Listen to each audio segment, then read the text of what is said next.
Hi guys, Victoria here. Welcome to my channel. In today's video we are traveling to Italy. More specifically, we are starting in Milan and then we are heading over to Florence. I went to Italy at the end of March with my mom and my colleagues actually, because in Milan we had a one-day event that we were hosting or organizing with my company where I work, and we decided to extend this trip to also visit Florence, which is basically my favorite city on earth. I have been there 2 times in the past. I have multiple travel vlogs from Florence.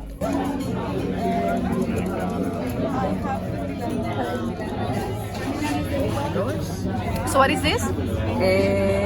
Ravioli, I think, with pumpkin. That's Oh yeah, what pumpkin. it is. Yeah. Yes. And Mine cheese. is cannelloni with Yours is spinach so and fun. cheese. Look at that. This one is spaghetti with truffles. Or not spaghetti, tagliatelle. Oh, And this one is gnocchi yeah, that was with scampi and mushrooms. There is always something new to see. There was still a few things that I haven't seen before. For example, the Uffizi gallery. So this time I finally visited that museum. But as I said, we started in Milan, where I also met up with a friend who lives there, and she organized us a dinner at the Serafina restaurant, which ended up being more fancy than expected. It was a bit pricier than we were originally hoping for, but it was a nice experience, although we did feel a little bit cheap and a little bit like we didn't fit in. The clips you just saw were from Friday afternoon and evening, and then this is the next day.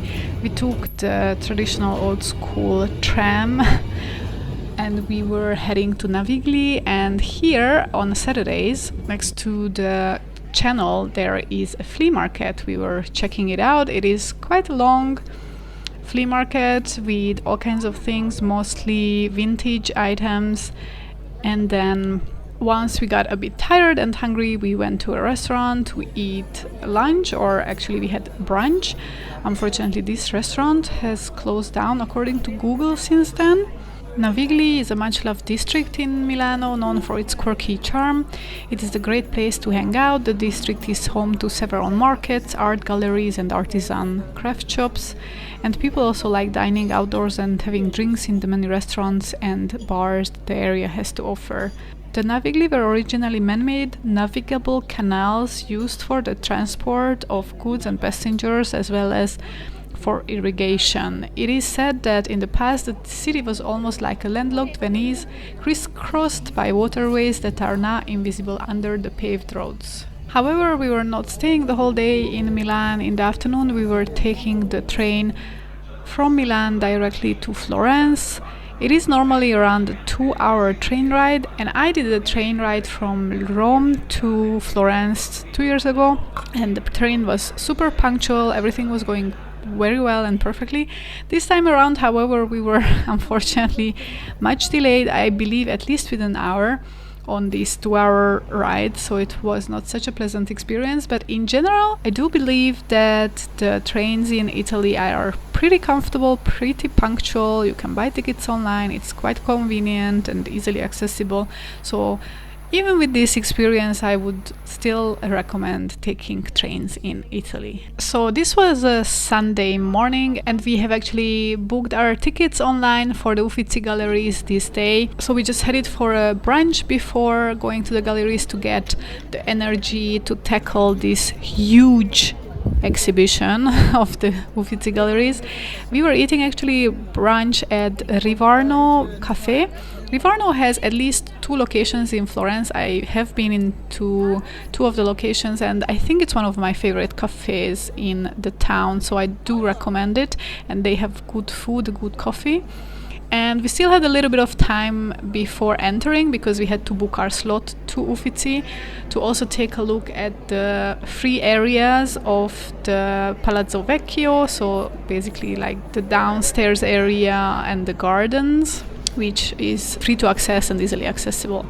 And then we headed to the Uffizi gallery, where we spent many hours looking at all the art and sculptures and paintings and everything that the place has to offer. It is definitely a huge exhibition, so I recommend you to take at least half a day to visit, and you might still not see everything that the place has to offer.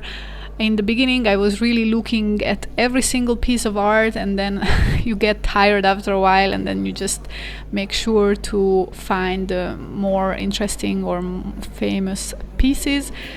A regular ticket to the museum is 25 euros. You need to book a time slot when you enter. You will be screened before entering, so make sure to check what is not allowed to be brought in to the museum. There is also the Vasari corridor that you can enter through the Uffizi and can buy a ticket for. It is much more expensive if you buy that, so we opted out.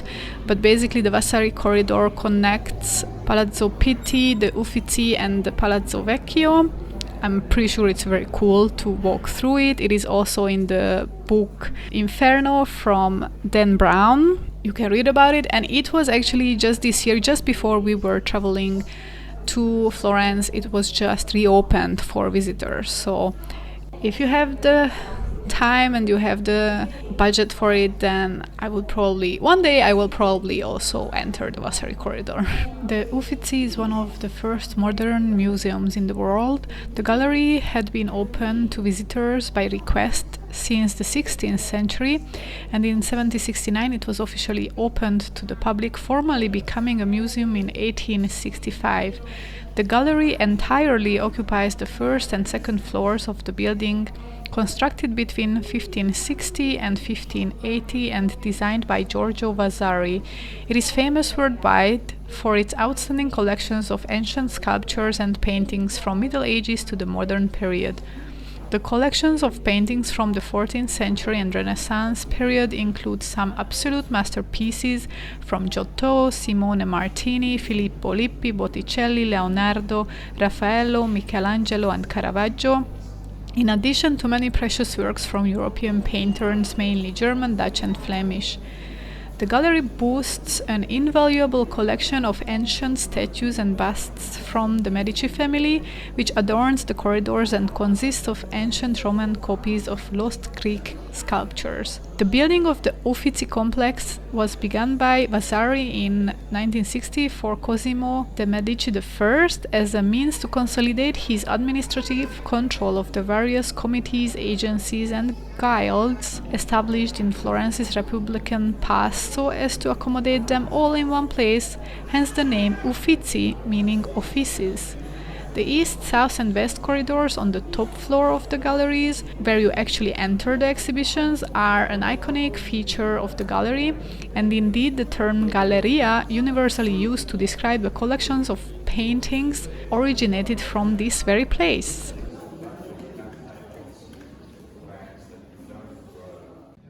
This room is called the Tribune, which was realized between 1581 and 83 by architect Bernardo Buontalenti to keep jewels and embellishments of the Grand Duke Francesco de' Medici I.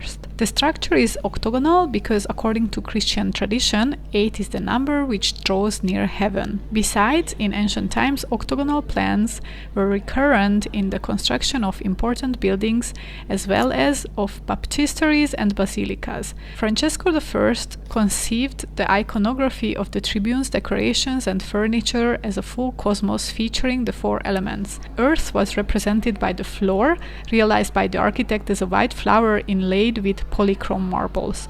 Along the room's perimeter, at the base of the walls, Jacopo Ligozzi painted also plants and animals. On the dome, water was represented by 5,780 mother of pearls coming from the Indian Ocean for the occasion, and masterly set on a background painted with a scarlet varnish achieved by using millions of red cochineals. Under the varnish, 130 square meters of ceiling were then covered with layers of gold. Fire was represented by the precious red velvets on the walls, provided with gold fringes. Air was symbolized by the towering lantern open to winds. The final effect is that of a treasure chest, which catches the visitor by surprise, almost astounding them. Another attraction of the Uffizi galleries are the views from the large corridor windows looking at over the city's monuments such as Santa Maria del Fiori, the Palazzo Vecchio, and on the other side of the river Ponte Vecchio and the green hillsides. This is the Niobe room, which is a precious example of neoclassical architecture commissioned by the Grand Duke Peter Leopold of Lorraine to provide an appropriate setting for the sculptural group found in Rome at the beginning of 1583 in the vineyard belonging to Gabriel and Tommaso Tomassini. The discovery, already sensational in itself considering the number of marbles found, was perceived as even more singular since almost every statue appeared to be part of a grandiose group illustrating one of the most tragic stories of ancient myth, the murder of Niobe's children. In the 1580s, the Grand Duke Francesco I began to adorn the loggia that crowns the Uffizi courtyard with ancient statues, paintings and other works. The corridor ceilings are decorated with frescoes, the first of which was painted in the first east corridor in 1581, followed by the second and third corridors over the next 2 centuries.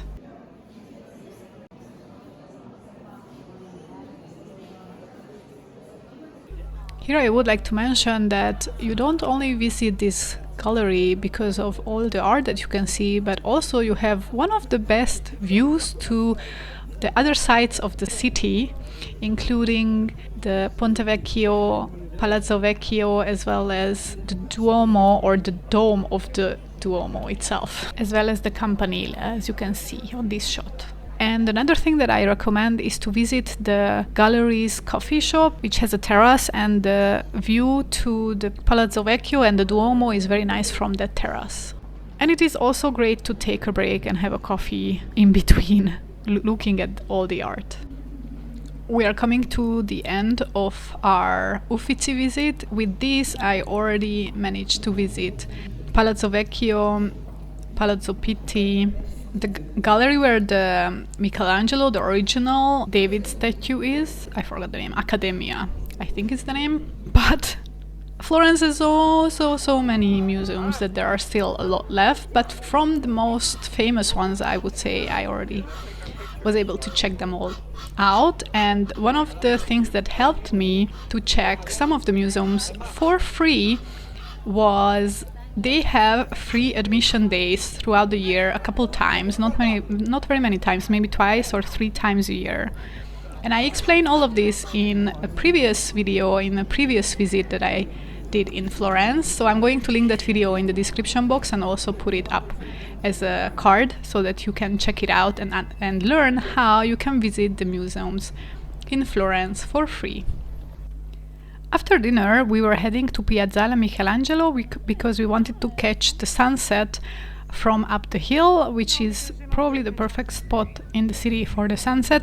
And of course, everyone else who was in the city as a tourist had the same idea, so it was very crowded at this time of the day. The Piazzale Michelangelo is a square with a panoramic view over the city, located in the Oltrarno district. This Florentine piazza was designed by the architect Giuseppe Poggi and built in 1869 on a hill just south of the historic center during the redevelopment of Oltrarno, the left south bank of the Arno River. In 1869, Florence was the capital of Italy and the city was involved in an urban renewal, the so-called risanamento, or the renovation of the city's neighborhoods. Poggi designed the loggia in the neoclassical style that dominates the terrace. The square dedicated to the Renaissance sculptor Michelangelo has bronze copies of some of his marble works found elsewhere in the city.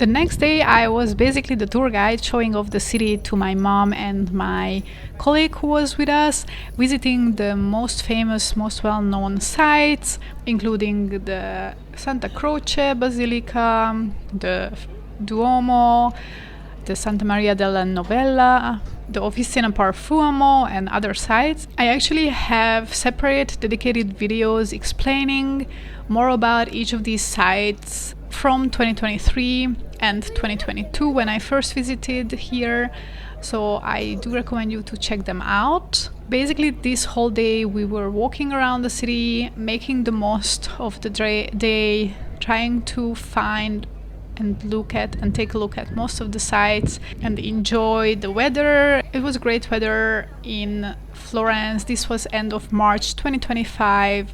We had around between 15 to 20 degrees Celsius. I do recommend visiting Florence between March and May. The summer can be really hot. The first time when I visited, we went in July. During the day it was 40 degrees. There is also a trick for those visits. If you visit in the summer, get up early in the morning, visit the city without the crowds, without the heat, and then sleep through the day when it's 40 degrees outside, because it's really unbearable. Although if you would like to visit the Piazzale Michelangelo without the tourists, we did that in 2022 in the middle of the day in July in 40 degrees Celsius. There was nobody there. Can you imagine? So enjoy the views. I will put titles to every major site so that you know what it is, and check out my other videos to get a deeper understanding and knowledge about each of the sites. I have a dedicated video to when I visited the Duomo. I went up to the Campanile, I went up also to the Dome, and I visited the inside of the Cathedral. I have a dedicated video to the Officina Profumo as well, to the Palazzo Vecchio. I visited also the Palazzo Pitti also, and the gardens outside of Palazzo Pitti. So all of these can be found on my channel.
Later we went to the central market, where vendors sell various primary ingredients of Tuscan cuisine. In the northern corner of the market there is a seafood area in which vendors sell fish and shellfish that have been wild caught in Italy or might have been imported Fruits and vegetable stands as well as nuts and spices stands can be found outside the market. But actually the city has also another market, the Mercato di San Ambrogio, which is a smaller market, but it has an antique market nearby, and they have also flea markets on the weekends. And when we were visiting on the Sunday, it was a very lively flea market there. I didn't take any videos of that because we were actually just rummaging around looking for trinkets and treasures. In this market on the first floor, there are food stands where you can eat lunch, dinner, dessert, have a drink, enjoy the atmosphere. You can find pizza, pasta, tiramisu, and there is even a cooking school.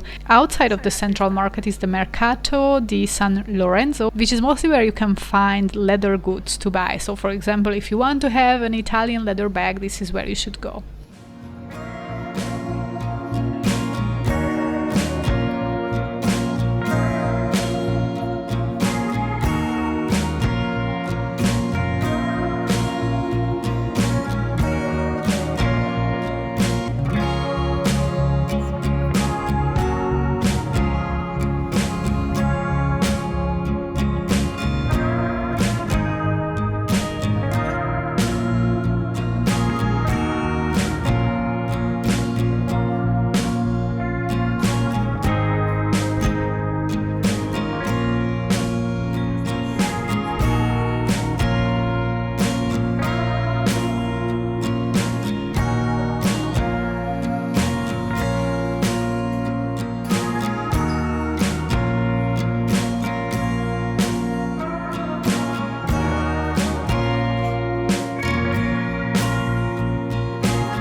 On our last day, we visited the exhibition at the Gucci Gallery in Palazzo Gucci, taking a journey across time to chart the house's history spanning over the past 100 years, from a shop opened in 1921 to its position today as a world-renowned symbol of Italian craft, visionary creativity and innovative design. 8 immersive rooms portray a series of time-traveling conversations between the dream of Gucci, the pioneering work of his sons, and the imaginative power of its creative directors Tom Ford, Frida Giannini, Alessandro Michele, and Sabato de Sarno. The museum is set out over 2 floors and there are 8 themed rooms. The first floor has 6 spaces including a cinema room and rooms themed around tennis, travel, and the Gucci icons, and the second floor has 2 rooms dedicated to handbags and scarves. The first exhibition space is the travel theme, which shows the beautifully crafted luggage trunks, suitcases and travel accessories from the 50s, 60s, 70s and 80s.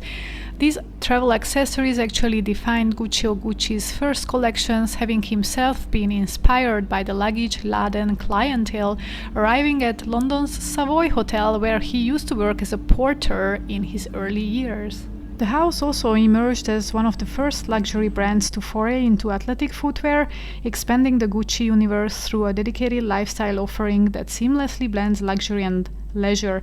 Amongst these affiliations with various pastimes, tennis stood out as a sport with an illustrated heritage, inspiring the house to create the Tennis 1977 sneakers alongside countless other designs. One of the most prolific sources of inspiration for the brand stems from the natural world, as the flora print showcases. The house's exploration of the natural world pans out into the jungle and the woods via the fauna theme, while nautical motifs featuring ships on shores and ropes bring shore-wide vignettes to life. Equestrian patterns including saddle straps and the signature horse beat conjure up the house's umbilical connection to the world of horse riding. Ticket to the museum cost €8 and the museum can be visited in about an hour.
This was our last day in Florence, and before we headed to the airport, we went to have lunch back to the Central Market, because the Central Market actually offers fresh pasta and fresh pizza.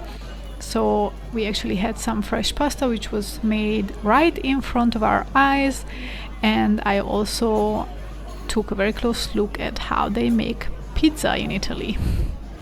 Following lunch, we headed to the airport and we flew back to Vienna. We are reaching the end of this video. I hope you liked this video and you got some interesting information about Florence and what is there to visit there. I truly believe that you could live there for a year and you still wouldn't visit everything. It is such an interesting city with good food, a lot of art, a lot of beautiful architecture. It has so much to offer. No wonder it's one of the best, most visited cities around the world. If you like travel vlogs, if you like to travel, make sure to check out my other videos from Cyprus, the Northern Mariana Islands, other parts of Tuscany, Rome, Berlin, Warsaw. I travel quite a bit and I make these videos all the time, so if you like travel vlogs, maybe you should consider subscribing, especially if you like this video, and also hit the like button so that I know that you watched and liked this video. I am saying goodbye for today. Thank you for watching and I will see you at my next videos. Until then, goodbye.